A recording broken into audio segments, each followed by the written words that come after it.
E hoje estamos aqui na convocação dos jogadores para a Copa do Mundo 2026 aí, Brasil rumo ao Hexa, e o técnico Tite vai trazer o nome aí dos jogadores convocados para jogar a Copa do Mundo 2026. E o primeiro nome aqui é o goleiro Alisson. Goleiro Alisson aí pode vir, é isso aí, é acostumado a agarrar as bolas, isso aí não perde uma, viu?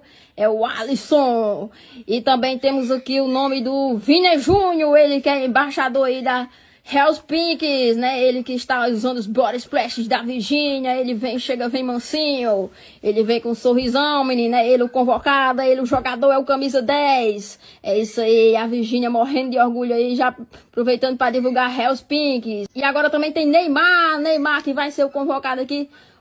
Oxente, o que foi, Neymar? Oxi.